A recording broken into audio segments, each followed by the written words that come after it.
ಸ್ಥಿತಿಗಳ ಈ ಸಲ ನಿರ್ಬಂಧ ಆಗ್ತಾವ. ಕಾಳ ಪಾಳ ನೀವೆಲ್ಲ ಪಚ್ಚಿಯಾಗಿ ಮಾಡಿ ಇಟ್ಕೋಬೇಕು. ಮುಂದೆ ದವಸ ಧಾನ್ಯ ಸಿಗುವುದು ಒಂದ್ ಸ್ವಲ್ಪ ಕಷ್ಟ ಐತಿ.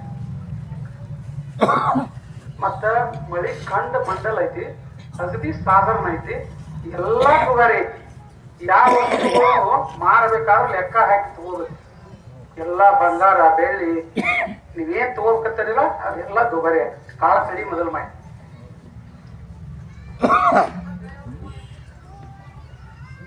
ಹೈನುಗಾರಿಕೆಗೆ ಕೊರತೆ ಐತಿ. ಮೇವು ಸಿಗಂಗಿಲ್ಲ ಅವಕ್ಕ. ರೋಗ ರುಜಿನ ಭಾಳ ಐತಿ. ನೀವು ದನಮಲ್ಲೇ ನಡಿಬೇಕು. ಮತ್ತ ಕಳ್ಳರ್ ಹಾವಳಿ ಭಾಳ ಐತಿ ಸಲ ಅತಿ. ಮತ್ತ ಜಾತಿ ಜಾತಿ ಜಗಳ. ನಿಮ್ಮ ಆಸ್ತಿ ಅವ್ರು ಕಸ್ಕೊತಾರ, ಅವ್ರ ಆಸ್ತಿ ನೀವು ಕಸ್ಕೊತೀರಿ. ರಾಜಕಾರಣ ನೀ ಮಾಡಿದ ಅವನ್ ಸೇರ್ಕಿಲ್ಲ, ಅವ್ನು ಮಾಡಿದ್ ನಿನಗ್ ಸೇರ್ಕಿಲ್ಲ. ಅದ್ರೊಳಗೂ ಯಾವನ್ ತೆಗಿಲೇನು ಅಂತ ಲೆಕ್ಕಕ್ಕದಾರಿ. ದನಗಳಿಗೆ ಸ್ವಲ್ಪ ನೋವ ಕಷ್ಟ ಆಕತಿ ಸಲ.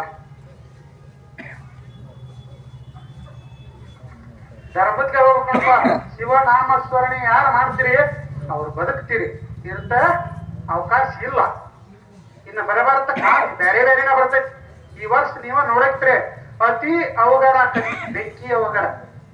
ನಿಮ್ಮ ಇಲೆಕ್ಟ್ರಿಕ್ ವಿದ್ಯುತ್ಗಳಿಂದ ಅವಘಡ ಆಕತಿ ಬೆಂಕಿ. ಮತ್ತ ಮಿಷನರಿಗಳೆಲ್ಲ ಸುಟ್ಟು ಹೋಗ್ತಾವ. ಅಂತ ಕಾಲ ಈ ವರ್ಷ ಐತಿ. ನಿಮಗ ಈ ವರ್ಷ ಸರಿ ಇಲ್ಲ. ಈ ವರ್ಷದ ಶನಿವಾರ. ಅದಕ್ಕಾಗಿ ಎಲ್ಲಾರು ಧರ್ಮಲೆ ಹೋದ್ರಿ ಹೆಚ್ಚಿನ ದಿವ್ಸ ಬದುಕೋತೀರಿ. ಎಲ್ಲರೂ ಶಿವನಾಮಸ್ಮರಣೆ ಕಲಿಬೇಕು.